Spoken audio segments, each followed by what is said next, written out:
आज 14 जानेवारी 2025 रोजी शेअर मार्केटमधील झालेल्या घडामोडींची आपण थोडीशी माहिती घेऊ. आज सेन्सेक्स आपल्याला 169.62 अंकांनी वाढून 76,499.63 इतका बंद झालेला आहे. आज निफ्टीमध्ये पाहिलं असता 23,176.05 अंकाने बंद झालेला आहे. तो 90.10 अंकाने प्लस मध्ये बंद झालेला आहे. आज 4 दिवसात पहिल्यांदा मार्केट थोडं ग्रीन दिसत आहे. बँक निफ्टी मध्ये आपण पाहिलं असता आज 48,729.15 इतक्या अंकाने बँक निफ्टी बंद झालेली आहे. त्याच्यात 687.90 इतक्या अंकाने वाढ झालेली आहे. संबंध आज मार्केटची थोडंसं माहिती घेताना आपल्याला दिसत आहे. इंडिया विक्स थोडा सॉफ्ट झालेला दिसतो आहे. 3-3.5% घटलेला आहे. नेहमीप्रमाणे आपण रुटीन कारण जे बघत असतो फर्स्ट, त्याच्यात डॉलर इंडेक्स सुद्धा थोडं मायनस झालेला दिसत आहे. दुसरं आज कारण पाहिलं असता डॉलर अजूनही वाढ आहे. हे थोडस चिंताजनक आहे. पण ते आपल्याला आता माहिती आहे की डॉलर वाढत जाणार. आपण सतत प्रत्येक व्हिडिओमध्ये निगेटिव्ह पॉझिटिव्ह कारण मार्केटवर परिणाम करणारे फॅक्टर्स चेक करत असतो. कोणकोणते घटक मार्केटवर परिणाम करतात. गोल्ड सुद्धा वाढलेल्या ठिकाणी स्थिर राहिलेला आहे. दुसरं बघितलं असता आपण आज स्टॉक गेनर्स मध्ये निफ्टीमध्ये अडाणी पोर्ट वाढलेला दिसत आहे आपल्याला. Adani port, Adani enterprises, Shriram finance, NTPC, Hindalco, BEL, Tata steel खूप दिवस आणि पॉझिटिव्ह मध्ये बंद दिसत आहे. Bajaj Finserv, SBI, Tata motor, Bajaj finance, IndusInd bank बऱ्यापैकी 2 ते 5 अंकांनी आपल्याला आज निफ्टी 50 मध्ये पॉझिटिव्ह दिसत आहे स्टॉक. आज लुझर मध्ये पाहिला असता HCL टेक साधारण 8%, 8.52% घटलेला आहे. हिंदुस्तान लिव्हर आज घटलेला आहे. अपोलो हॉस्पिटल साधारण 1.81% घटलेला आहे. आज टायटन, इन्फोसिस, TCS, आज IT निफ्टी टेक्नॉलॉजी शेअर्स खाली दिसत आहेत. ओव्हरऑल मध्ये आपण आता निफ्टी 50 मध्ये बघितलं आहे. सेक्टर मध्ये ग्लोबल मध्ये बघूया थोडं मार्केट.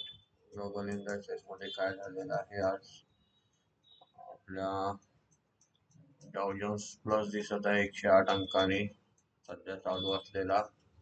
S&P 34.47 अंकाने प्लस दिसत आहे. नॅसडॅक 171.59 अंकाने गुड वाढ सतत दिसत आहे आपल्याला.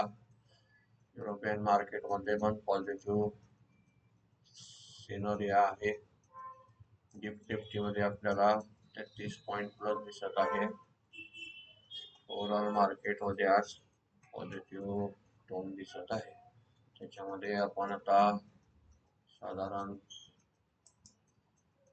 इंडायसेस मध्ये पाहिलं असता रोज प्लस असणारी IT निफ्टी आज आपल्याला मायनस दिसत आहे.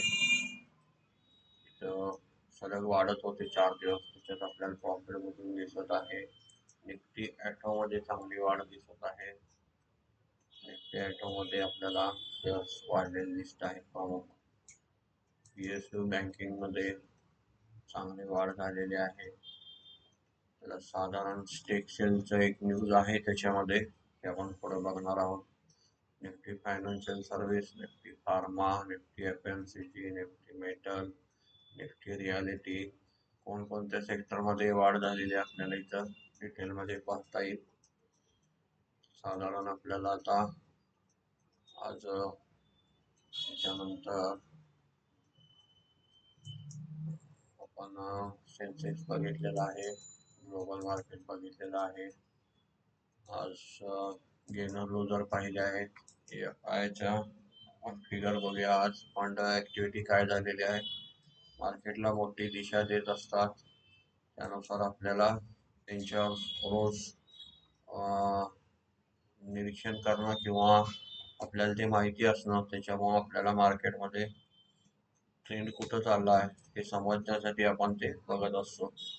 आज डोमेस्टिक इन्स्टिट्यूटने 17,836.50 कोटी रुपयाची खरेदी केलेली दिसत आहे आणि 9,935.44 कोटीची विक्री केलेली दिसत आहे. नेट डोमेस्टिक इन्स्टिट्यूट वाल्यांची आपल्याला 7,901.06 कोटीची खरेदी दिसत आहे. तसंच फॉरेन इन्स्टिट्यूटचं पाहिलं असता आपल्याला 13,794.14 कोटीची खरेदी दिसत आहे आणि त्याच्या अगेन्स्ट 21,926.40 कोटीची विक्री दिसत आहे.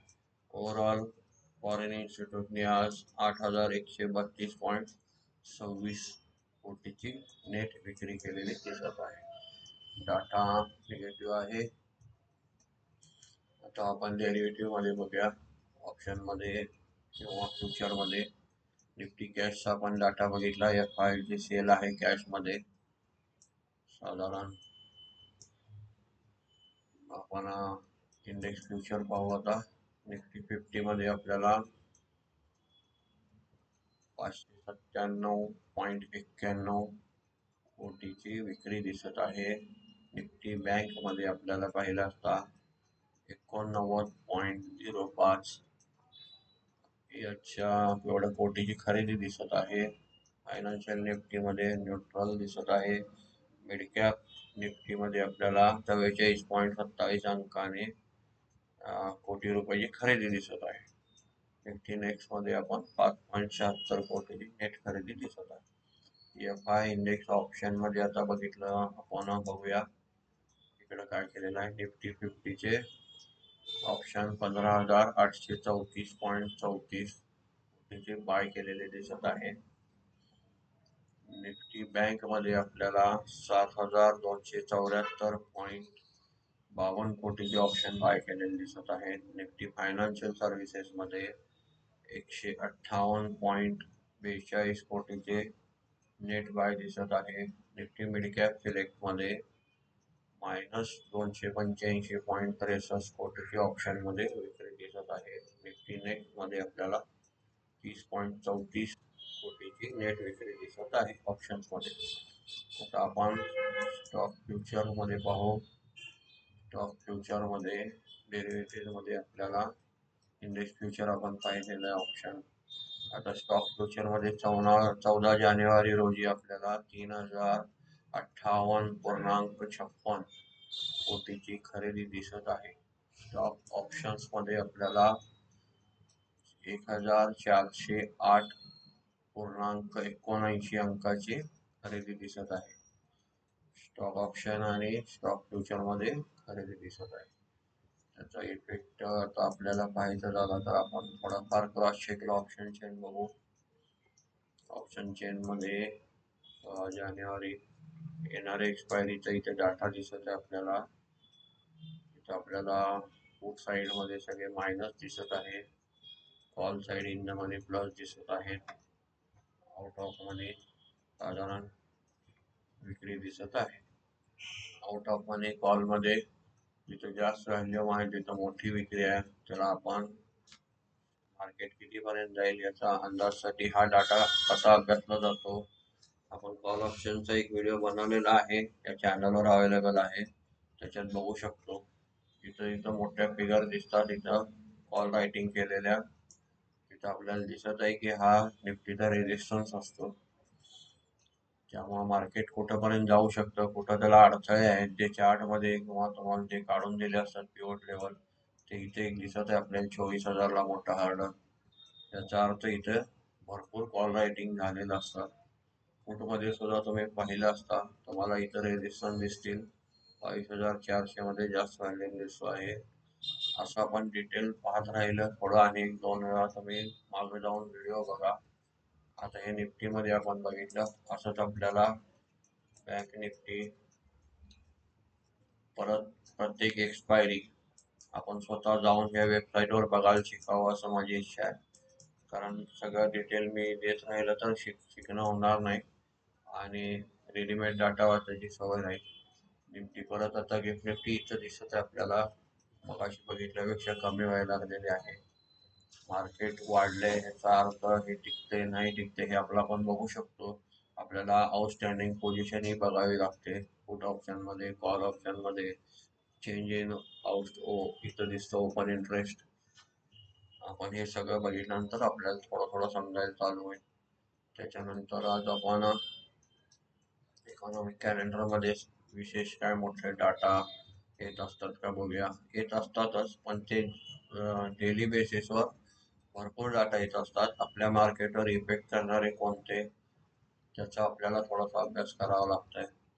आता उद्या येणाऱ्यामध्ये इथं आपल्याला दिसत आहे डाटामध्ये US मार्केट, सध्या आपण त्या मार्केटवर जास्त लक्ष ठेवून आहे आणि आपल्या इंडियन डाटा आणि येणारं बजेट. नाहीतर आपण हजारो कारणं असतात मार्केट का वाढलं का घटलं नाही समजत, आणि ह्याची माहिती आपल्याला मिळणं महत्वाचं आहे. माहिती करून ट्रेड केले किंवा काय आपण गुंतवणूक केली तर फार सुरक्षित होते. इथं आपल्याला दिसत आहे एक्सपोर्ट USD डाटा. याच्यामध्ये आपल्याला इंडियाचं एक्सपोर्ट जे आहे ते $32.11 बिलियन इतकं दिसत आहे. त्याच्या अगेन्स्ट इंडियाने इम्पोर्ट केलेला डाटा दिसत आहे $69.95 बिलियन.